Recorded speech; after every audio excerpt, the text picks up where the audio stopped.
ओम श्री महालक्ष्मी नमो नमः. श्री महालक्ष्मी मातेच्या कृपेने तुमच्या सर्व इच्छा मनोकामना पूर्ण होत. ही महालक्ष्मीच्या चरणी प्रार्थना करून आजच्या आपल्या या व्हिडिओला सुरुवात करूया. भारतवर्षातील इतिहासामध्ये मातृशक्तीचे वेळोवेळी महत्त्वपूर्ण योगदान राहिले आहे.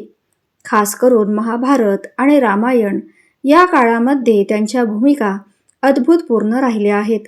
या दोन्ही काळामध्ये महिला जेवढ्या स्वतंत्र होत्या तेवढ्याच पारतंत्र्यात देखील होत्या.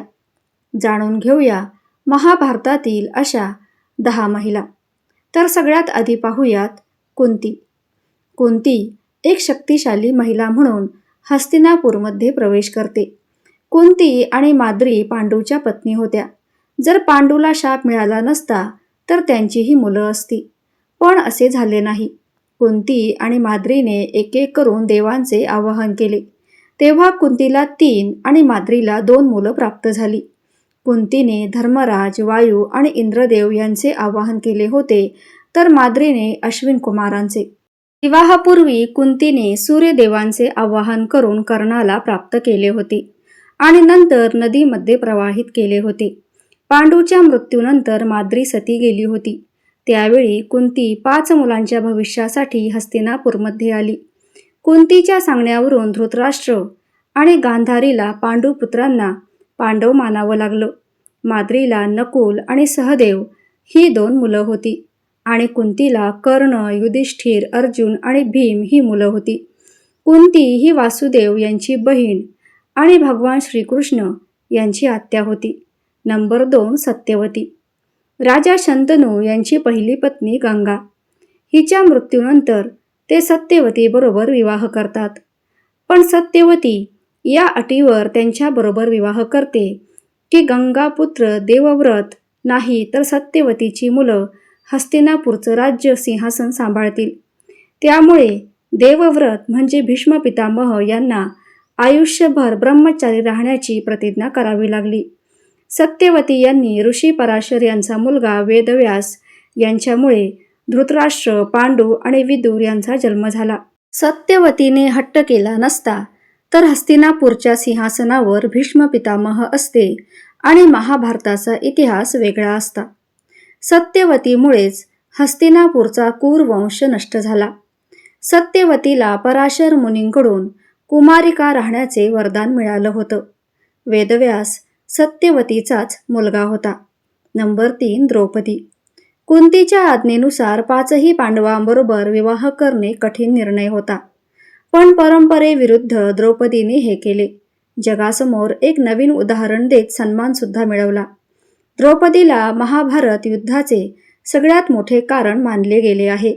द्रौपदीनेच दुर्योधनाला इंद्रप्रस्थमध्ये म्हटले होते, आंधळ्याचा पुत्र सुद्धा आंधळा असतो, आणि या गोष्टीचा दुर्योधनाला राग आला.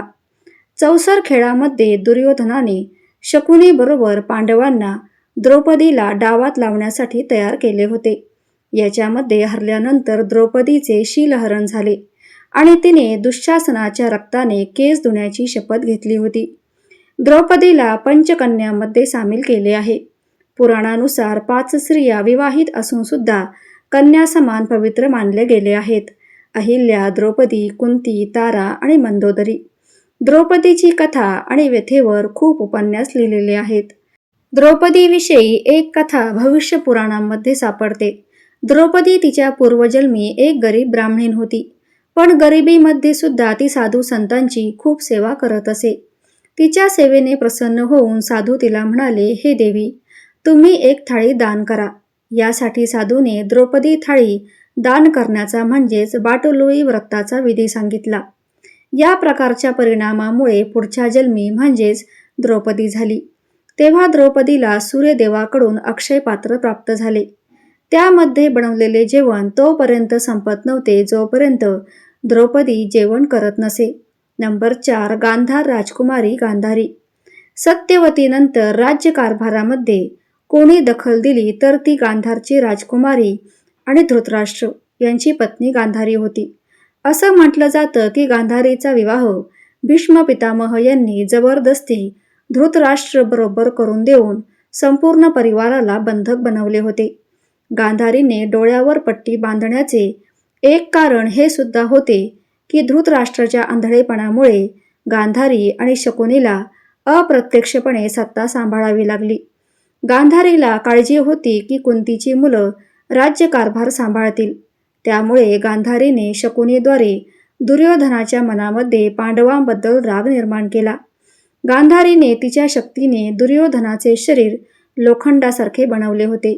गांधारीचं असं म्हणणं होतं की भगवान श्रीकृष्णामुळे युद्ध झाले आणि त्यांच्यामुळेच गांधारीची मुलं मारली गेली.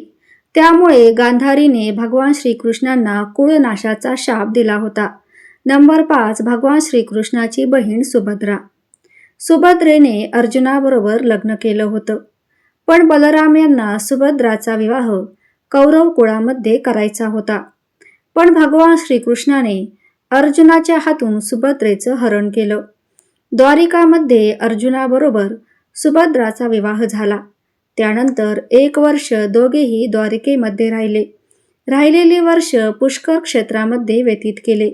12 वर्ष पूर्ण झाल्यावर अर्जुन सुभद्राला घेऊन इंद्रप्रस्थला परतले. सुभद्राला अर्जुनाने गर्भावस्थेमध्ये चक्रव्यूह तोडण्याचे रहस्य सांगितले होते, जे ऐकत असताना सुभद्रा झोपी गेली. त्यामुळे अभिमन्यूला चक्रव्यूहमधून बाहेर कसे यायचे ते कळले नाही. काही लोक सुभद्राला देवी योग मायेचा पुनर्जन्म मानतात, ज्यांनी भगवान श्रीकृष्णांना कंसापासून वाचवण्यासाठी जन्म घेतला होता. नंबर 6. सत्यभामा. सत्यभामा भगवान श्रीकृष्ण यांची पत्नी होती. सत्यभामाला सुंदर असण्याचा आणि श्रेष्ठ घराण्याची राजकुमारी असल्याचा गर्व होता. माता अदितीकडून सत्यभामाला वरदान मिळाले होते. त्यामुळे सत्यभामा आणखीनच अहंकारी झाली होती. राज्यकारभार आणि राजनीती यामध्ये सत्यभामाला खास आवड होती. नरकासूर वधानंतर जेव्हा भगवान श्रीकृष्ण स्वर्गात गेले तेव्हा इंद्राने तिला पारिजात वृक्ष दिला. तो भगवान श्रीकृष्णाने रुक्मिणीला दिला. तेव्हा नारद मुनी आले आणि सत्यभामाला सांगितले, या झाडाच्या प्रभावामुळे रुक्मिणीला सुद्धा वरदान मिळाले आहे. आणि हे ऐकून सत्यभामाला राग आला आणि भगवान श्रीकृष्णांकडे पारिजात वृक्षाची मागणी करू लागली. सत्यभामाचा गर्व हनुमानाला तोडावाच लागला. सत्यभामामुळे पृथ्वीवर पारिजात वृक्ष दिसतात, कारण सत्यभामाने भगवान श्रीकृष्णांना पारिजात वृक्ष स्वर्गातून आणण्यासाठी सांगितले होते. नंबर 7. लक्ष्मणा. भगवान श्रीकृष्णाच्या 8 पत्नींपैकी एक जांबवती होती. तिचा मुलगा सांब याला दुर्योधन भानुमतीची मुलगी लक्ष्मणाबरोबर विवाह करायचा होता. दुर्योधनाच्या मुलाचे नाव लक्ष्मण होते आणि मुलीचे नाव लक्ष्मणा होते. पण दुर्योधनाला त्याच्या मुलीचे लग्न श्रीकृष्णाच्या मुलाबरोबर करायचे नव्हते. भानुमती सुदक्षिणेची बहीण आणि दुर्योधनाची पत्नी होती. त्यानंतर एक दिवस सांबने लक्ष्मणाबरोबर विवाह केला आणि लक्ष्मणाला रथामध्ये बसून द्वारकेला घेऊन चालला. जेव्हा ही गोष्ट कौरवांना समजली तेव्हा त्यांनी पूर्ण सेना नेऊन सांबला बंदी बनवले. ही गोष्ट भगवान श्रीकृष्ण आणि बलराम यांना समजली तेव्हा ते हस्तिनापूरला आले. बलराम निवेदनपूर्वक म्हणाले, सांबला मुक्त करून त्याला लक्ष्मणाबरोबर निरोप द्या. पण कौरवांनी ते मान्य केले नाही. तेव्हा बलरामने रौद्र रूप प्रकट केले. तेव्हा सगळे माफी मागू लागले. अशा प्रकारे सांबबरोबर लक्ष्मणाला पाठवले. नंबर 8. गंगामाता. ब्रह्मदेवाच्या शापामुळे गंगाला मनुष्य योनीमध्ये जन्म घ्यावा लागला आणि नंतर राजा शंतनूबरोबर त्यांचा विवाह झाला. गंगाने शंतनूबरोबर विवाह करण्याची अट ठेवली की मी काहीही केले तरी तुम्ही मला कधीही विचारणार नाही की मी असं का करते, नाहीतर मी स्वर्गात निघून जाईल. राजा शंतनूने ही अट मान्य केली. गंगा आणि शंतनूची मुलं झाली की गंगा त्यांना नदीमध्ये प्रवाहित करीत असे. गंगाची अट मान्य केलेली असल्यामुळे शंतनू काहीही बोलत नसे. पण त्याच्या 8व्या मुलाला जेव्हा गंगा नदीमध्ये प्रवाहित करू लागली तेव्हा शंतनूने त्यांना थांबवून विचारले, तू असं का करत आहे? अट तुटल्यामुळे गंगा राजा शंतनूला म्हणाली, हे 8 वसू होते. त्यांना शापामुळे मनुष्य योनीमध्ये जन्म घ्यावा लागला. पण आता या 8व्या मुलाला मनुष्याचे दुःख सुद्धा भोगावे लागतील आणि हाच मुलगा मोठा होऊन भीष्म पितामह म्हणून ओळखला जाऊ लागला. नंबर 9 उलुपी. उलुपीची ओळख अर्जुनाबरोबर तेव्हा झाली जेव्हा अर्जुन निर्वासित होते. त्यांच्या मुलाचे नाव इरावण होते. अर्जुनची पत्नी उलुपी मायावी शक्तींनी संपन्न महिला होती. असं म्हणतात की ती जलपरी होती. तिने अर्जुनाला पाण्यामध्ये हानीरहित राहण्याचे वरदान दिले होते. त्याचबरोबर उलुपीनेच चित्रांगना आणि अर्जुनाचा पुत्र बभ्रुवाहनाला युद्धाचे शिक्षण दिले होते. महाभारत युद्धामध्ये भीष्म पितामह यांना मारल्यानंतर आणि वसूंनी दिलेल्या शापातून उलुपीनेच अर्जुनाला शापमुक्त केले होते. तिला महाभारतामध्ये खूप नावांनी ओळखले जाते. नंबर 10 घटोत्कचची पत्नी मोरवी. मोरवी द्वापार युगातील प्रांत ज्योतिषपूर, जे आता आसामच्या नावाने ओळखले जाते, तेथील राजा दैत्यराज मोर यांची मुलगी होती. तसेच ती देवी कामाख्याची परमभक्त होती. दत्तराज मोर यांची मुलगी असल्यामुळे तिला मोरवी नावाने ओळखले जाते. ऋषी वेदव्यास यांनी रचलेल्या स्कंद पुराणाच्या कोमारिका खंडामधील एका कथेमध्ये जेव्हा भगवान श्रीकृष्णाने दत्तराज मोर यांचा वध केला होता, त्यामुळे भगवान श्रीकृष्णांना मुरारी या नावाने ओळखले जाते. त्याचवेळी मोरवीने आपल्या वडिलांच्या मृत्यूचा बदला घेण्यासाठी भगवान श्रीकृष्णांना युद्धभूमीवर ललकारले होते आणि त्यांच्याबरोबर युद्ध करू लागली. भगवान श्रीकृष्णाचे प्रत्येक अस्त्र विफल करू लागली. शेवटी भगवान श्रीकृष्णाने मोरवीचा वध करण्यासाठी सुदर्शन चक्र धारण केले.